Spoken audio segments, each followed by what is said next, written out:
Hello there. Ruinous would like to thank our newest partners, Heil Sound. For 60 years, Heil Sound has provided innovative, professional, quality sound for stage, studio, broadcast, and of course, podcast. Grammy Award-winning artists and sound engineers worldwide trust Heil microphones for their legendary sound. I'm using the PR40 right now. It's great for voice and bass drum. To find out more about the full line of Heil microphones and products, visit heilsound.com. That's HeilSound.com. Check it out. I am super psyched to welcome our newest sponsor, Kuma Coffee. Kuma Coffee is a 100% independently owned roasting company right here in Seattle since 2008. Kuma is a 5-person team roasting over 100,000 pounds of exclusively high-scoring coffee each year. They source their coffees direct from origin and pay well over fair trade pricing to farmers. This guarantees the highest quality while supporting rural farming communities throughout the global south. And here's the kicker. They just launched an instant coffee. I travel a lot. I've tried tons of instant coffee, and Kuma is the best. It saves my buns in the morning, in the afternoon, and quite often before a show. Find their coffees at kumacoffee.com. That's KUMACOFFEE.com. Tour Stories / The Check-In is made possible by our friends over at Isotope. You know Isotope, and you know they are the best in audio repair, mixing, mastering, and general audio magic, like removing the heater sound that's going on right now. Thank you, Spectral Denoise. Head over to isotope.com for frequent deals on plugins for audio restoration, mixing, mastering, and more. That's izotope.com.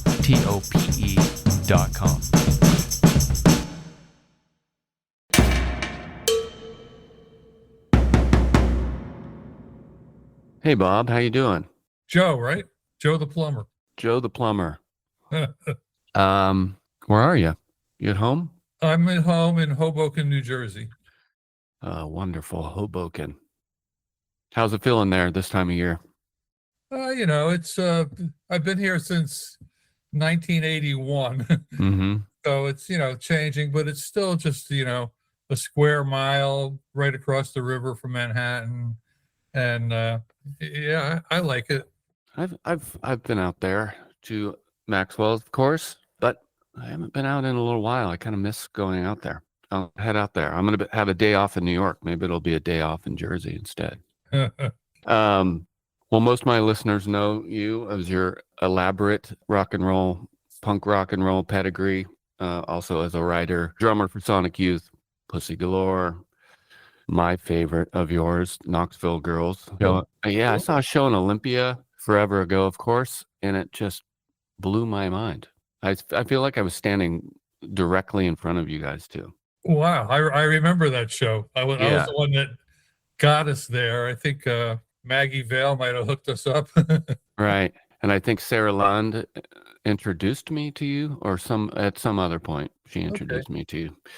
But yeah, again, incredible experience in the rock and roll world, and you now have your first debuted solo record. It's called Beach Bongo Bloodbath. Comes out in Bar None on June 12th. And it's a collection of covers and originals. The standout are the covers for me. You've transformed some of these covers, like Love Comes in Spurts, Mississippi Queen, one of my favorite songs ever, Four Enclosed Walls. It is I'd say unconventional, for lack of better words, but it's a very exciting listen every second of these songs, because you don't know which way they're gonna turn. As a debut at this point in your career, why a largely covers record? Well, so from 2012 until the beginning of 2023, I guess, I was, touring the world with Lydia Lunch Retrovirus, and then after that with John Spencer and the Hitmakers. And both of those things came to an end around the same time. which was good because my girlfriend's health took a turn for the worse. So I had to take care of her. And so while I was doing that, someone asked me if I would perform a solo show. So I took on the challenge, and I kind of put this crazy percussion setup together and performed like that, like 4 times. Mm-hmm. And the covers that I picked for the album are mainly because they were songs that I liked, but also songs that I felt I could play this percussion setup and sing at the same time. And so all the songs, all the covers on the album, except for Oink Oink by David Peel, were all performed live. In fact, Mississippi Queen, I think, was the first one I came up with. And so luckily I have a practice space recording studio here in Hoboken in this old factory building, which is the last remaining of the old world. And so I share it with my longtime friend, Mark C. from the band Live Skull. Mm-hmm. And so I just thought, well, hey, let me lay this stuff down. And it was very casual. It was like I would go in for a couple afternoons because I couldn't stay away from home for too long. And I would lay some tracks down, and then I would listen to them for a month, and then I would go back and add stuff and compose other things. And so it was very casual, and it was over the course of many months. And if you put all the recording time together, it would probably add up to like 6 days or something like that. Oh, pretty quick. Yeah. Well, pretty quick over the course of the year. Right.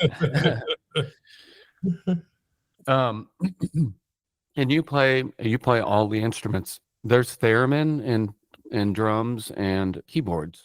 Yes. And Mark plays the melodic keyboard on Pablo Picasso, but everything else I did myself. And, it was fun because I would overdub piano. I don't know how to play piano.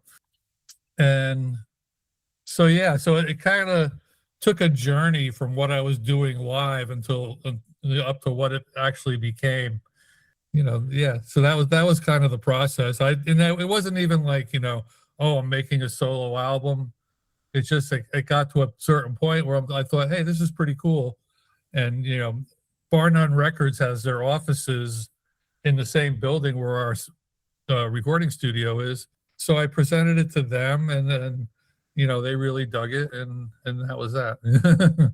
I'm coincidentally in the middle of covers only record, and your versions of these songs is making me rethink everything I've been doing. And I've been working on it for 2 years, 3 years too. Well, I'd like to play a little bit of Mississippi Queen. Okay. Here we go.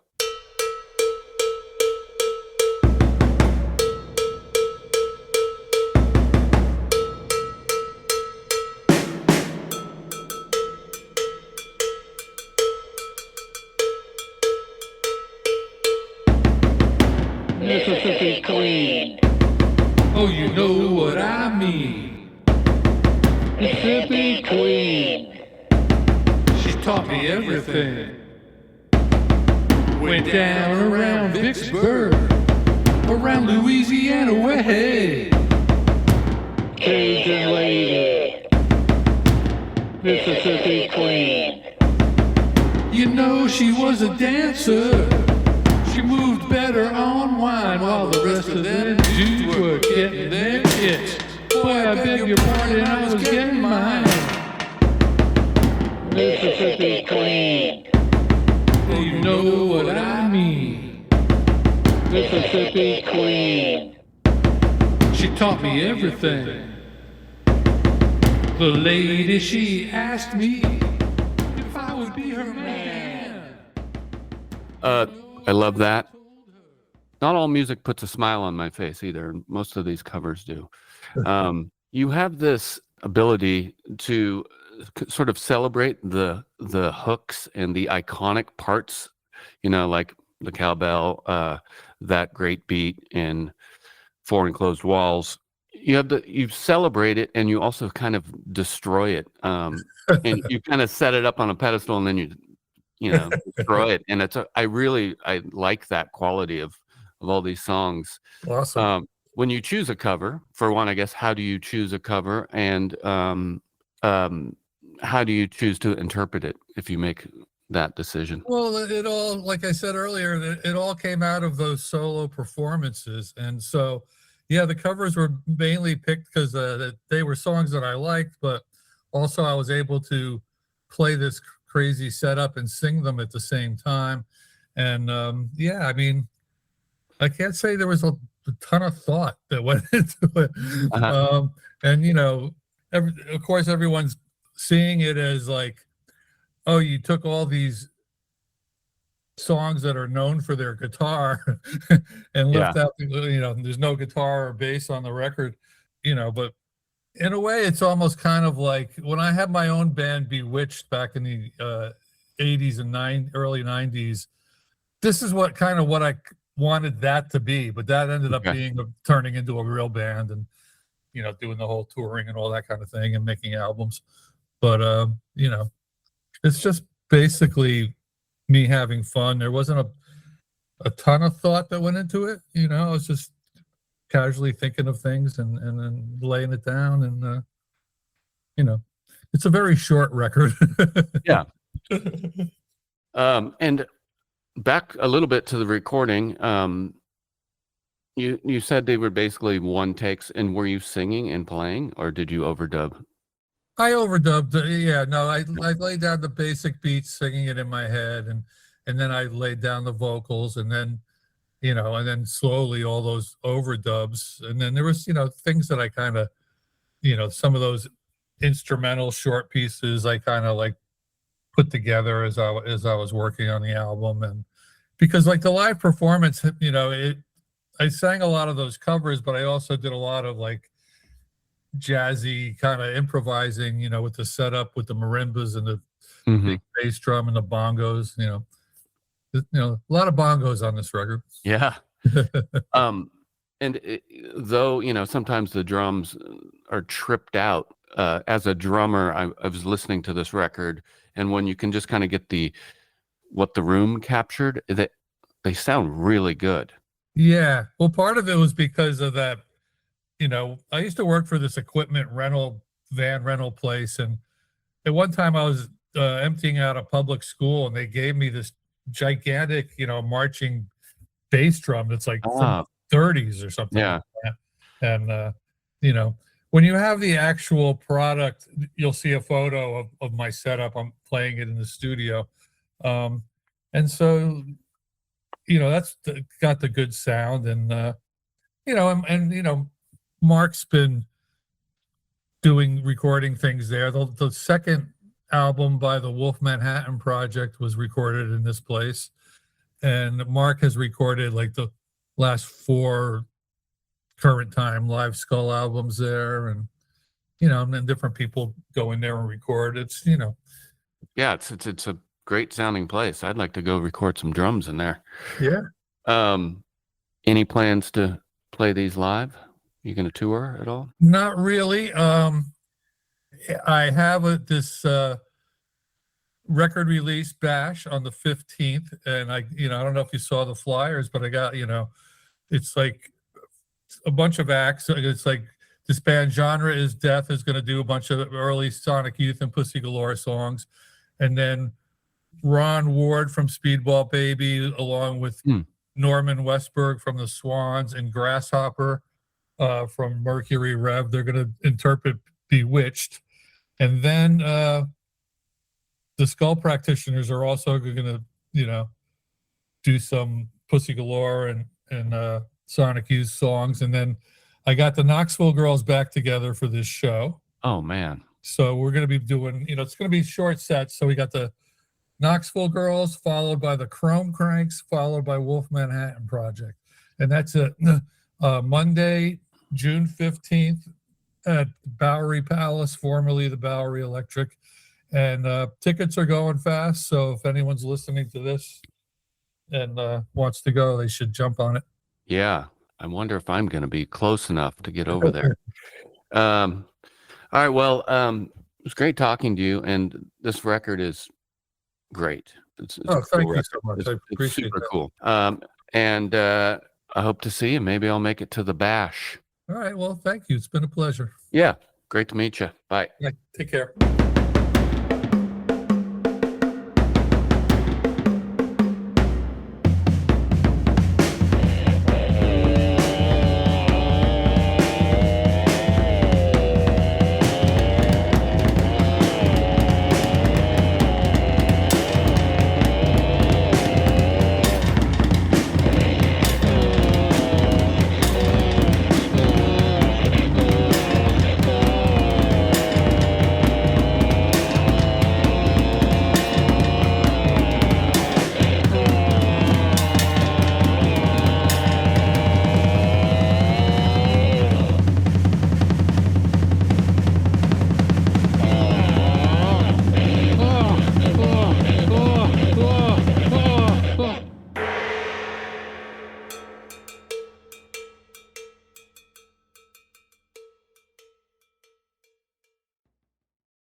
Tour Stories is supported by the great Distrokid.